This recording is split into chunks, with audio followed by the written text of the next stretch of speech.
안녕하십니까, 박재원 세무사입니다. 자, 이번에 같이 살펴볼 내용은 여러분들 너무 잘 아시는 연말정산입니다. 직장인들 연말정산 공제 관련해서 좀 공제 이 기간은 좀 지났어요. 연말정산 기간은 지났지만 지금 오히려 더 알아야 될 내용입니다. 뭐냐면은 연말정산해서 우리 공제를 많이 놓쳤다 그러면 다시 신고를 하면 되죠. 그걸 경정청구라고 합니다. 그래서 경정청구를 해서 세금을 돌려받을 수가 있어요. 환급을 받을 수가 있고요.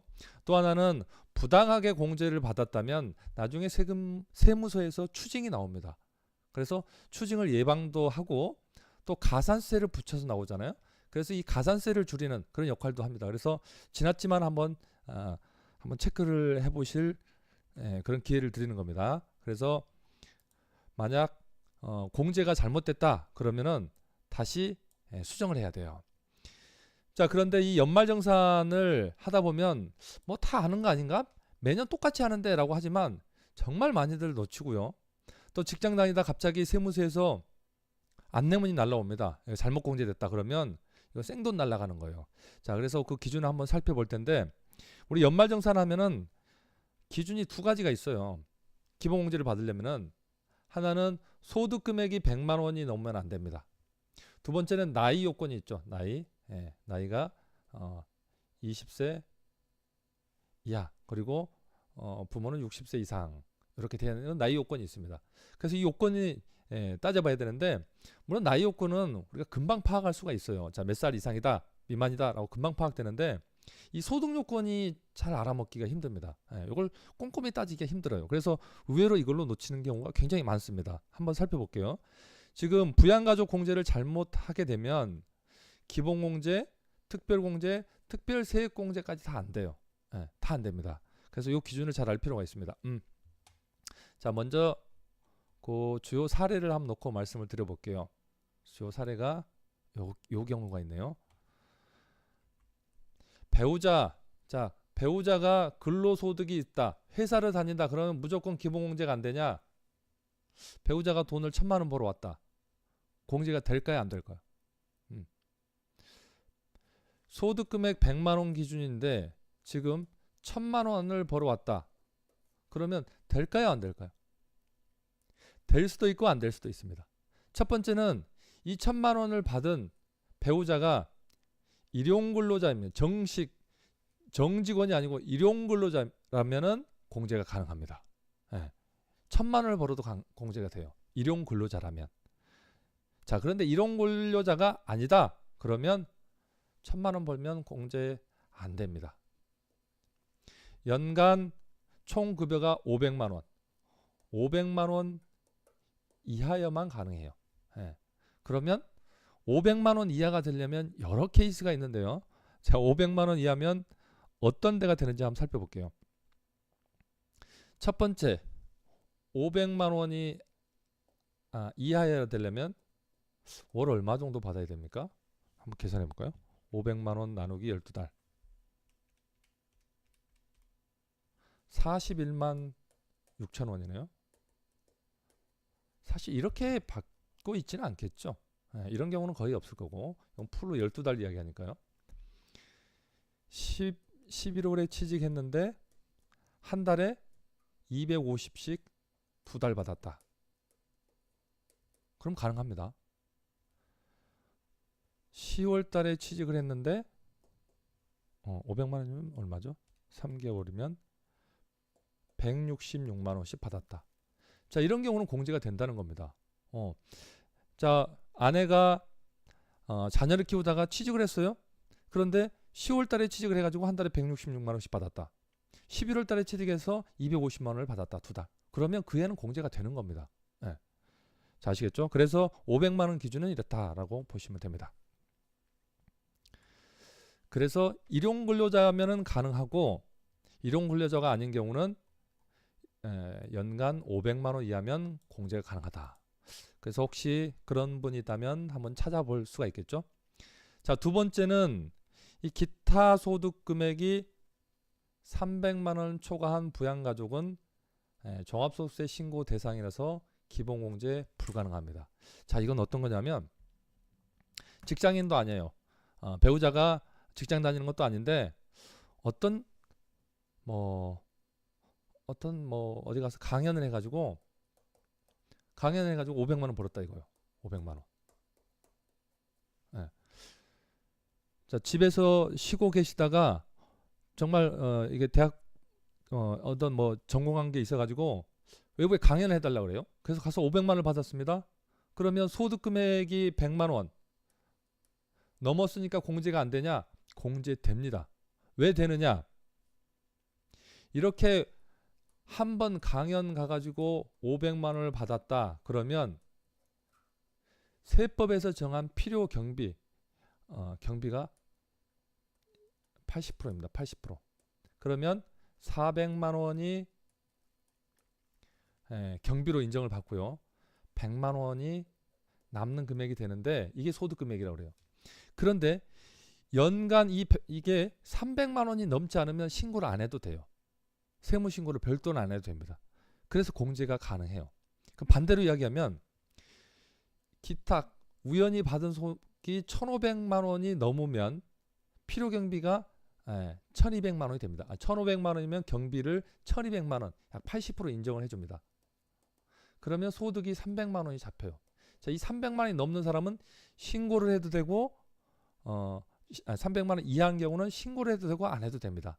그렇기 때문에 이렇게 300만 원 이하인 경우는 공제가 돼요.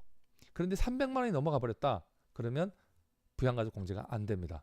그래서 결론적으로 말씀을 드리면 이 기타 소득이라는 것은 회사 다니는 게 아니고 일시적으로 강연을 했다거나 뭘 팔아서 생긴 소득이 1,500만 원, 연간 1,500만 원 이하다 그러면 공제 가능합니다. 우리가 알고 있는 연간 소득 금액 100만 원 그런 기준이 훨씬 넘지만 공제 가능해요.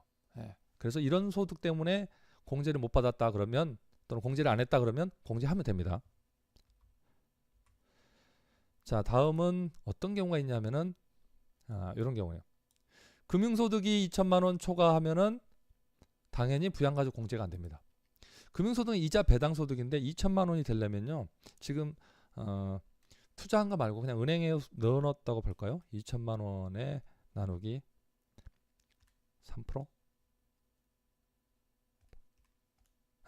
그러면 한 6억 정도가 되네요. 6억. 한 6억 정도가 되면은 한 3%? 3% 정도 됩니까? 6억을 넣어놓으면 6억에 3% 6억 6천 6억 6천 정도 넣어야 2천만 원 정도가 나옵니다. 2천만 원. 그래서 예금으로 1년 뭐 이자 나오는 게 2천만 원이기 때문에 뭐 6억 3%로 가정하면요. 6억 6천 정도가 넘지 않는다. 그러면 금융소득 종합과세가 되지 않고 종합과세가 되지 않으면 부양가족 공제가 됩니다. 그래서 5억 정도 넣어서 이자율 3% 정도 받아서 연간 1,500만 원 정도 이자가 생겼다. 우리 부모님이 이자를 받고 있다. 부양가족 공제됩니다. 왜? 2천만 원이 안 넘기 때문에 가능합니다. 100만 원 기준 아닙니까? 그런데 2천만 원이 안 되면 바로 은행에서 분리과세 이자만 떼고 지급을 하고 이 소득은 세금 신고를 별도로 하지 않습니다. 그래서 부모가 이렇게 받더라도 공제가 가능합니다. 자, 이해되셨죠? 자, 이런 분도 의외로 있을 것 같아요. 자, 그 다음에는 이제 양도소득이 있습니다. 양도소득. 부동산 판 게 양도소득이잖아요. 100만 원 초과한 경우는 공제받지 못합니다. 자, 아들은 서울에 살고요. 부모님은 저기 김포에 삽니다. 다 따로따로 사는데, 자, 아들이 매년 부모님을 공제를 해왔어요. 부양가족 공제를 해왔는데 김포에 있는 부모님이 이렇게 따로 살아요. 한 날 땅을 하나 매매를 했습니다. 한 5억에 매매를 했는데 다른 직업은 없어요. 아들은 매년 공제를 해왔어요. 그래서 혹시나 해서 부모님 뭐 다른 소득 있습니까? 라고 했더니 부모님은 땅 판 걸 숨기고 싶은 거예요. 아들한테 말하고 싶지 않아요. 그래서 다른 소득 없다라고 이야기를 했다 이거죠. 그러면 아들은 어떻게 돼요? 당연히 매년 공제를 받았을 거예요. 그러면 세무서에서 바로 나옵니다. 왜? 부모님 땅 판 게 있어서 공제하면 안 되는데 공제를 했다는 거죠. 그러면 아들은 어떻게 되겠어요? 부모님 당연히 소득이 없다고 그랬는데 땅 판 돈이 있네? 예. 아무튼 뭐 부모님이 부동산을 팔았다. 그래서 양도소득이 있다. 그러면 공제 판단해 봐야 됩니다. 예, 대부분 그 팔아서 차익이 100만이 넘지 않겠어요? 그러면 공제하면 안 됩니다. 그래서 꼭 확인해 보셔야 돼요. 특히 이건 계속 소득이 없다가 부동산을 한번 팔 해, 이 해만 그 해는 공제하면 안 되고요. 다음 해는 당연히 다른 소득이 없으면 공제 가능합니다. 그래서 부동산을 팔았다 또는 부동산을 어떻게 보상이 됐다 그래서 돈을 받으면 부양가족 공제하면 절대 안 됩니다. 예, 꼭 뭐 그런 경우들이 많이 발생하더라고요. 다음에는 이제 퇴직하는 경우 있잖아요. 예, 퇴직 소득이 발생하면 또 하면 안 돼요. 예. 퇴직 소득이 100만 원이 초과한 경우는 기본 공제 불가능합니다. 자, 아버님이 회사 다니다가 1월 달에 퇴직을 했어요. 그럼 1월 달에 퇴직금을 받았겠죠? 그래서 쭉 쉬었습니다. 네, 다른 소득이 없어요. 그러면 자녀들은 헷갈려요. 왜냐하면 1월 달에 퇴직을 하고 쭉 노셨으니까 12월 달 되면은 우리 아버님 계속 노셨으니까 연말정산 공제해야지. 그렇게 하면 안 됩니다. 퇴직금이 뭐 보통은 100만 원 넘을 거 아니에요, 그죠? 뭐 계산하다 보면 퇴직 소득이 100만 원이 넘으면 공제하면 안 됩니다. 그래서 이런 것도 놓치는 경우가 많아요. 그래서 중간에 퇴직을 했다 그러면 공제하면 좀 안 되겠다 이렇게 생각하셔야 될 것 같아요. 자, 다음은 이런 경우도 있더라고요. 자, 부양가족 중에 중간에 사망을 했다. 사망한 경우는 인적공제 불가능이 아니고 사실 공제가 가능합니다. 그럼 어떤 경우에 공제가 가능하냐? 1월 1일부터 12월 31일 사이에 이 중에 사망을 하면 공제가 가능합니다. 그런데 여기 과세 개시 전에라는 거죠. 1월 1일부터 12월 31일 전에 사망한 경우는 안 되고 그 중에 사망한 경우는 가능합니다. 가령 1월 2일 날 아버님이 돌아가셨다. 그래도 12월 31일 기준으로는 부모님이 안 계시지만은 그 해에는 하루라도 계셨기 때문에 공제 가능하다. 이것도 꼭 알아두시기 바랍니다. 자, 그래서 제가 지금까지 이 부양가족 공제를 조금 말씀을 드렸는데, 자, 이런 경우를 의외로 놓치는 경우들이 많기 때문에 한 번쯤 다시 한번 생각을 해 보시기 바랍니다. 그래서 연말정산할 때 이런 부분이 빠졌구나 하면 다시 세금 환급 신청을 하면 됩니다. 그리고 잘못 공제를 했다 그러면 세금 추징을 하기 때문에 다시 정정해서 빨리 신고를 하시는 게 좋겠습니다. 자, 감사합니다.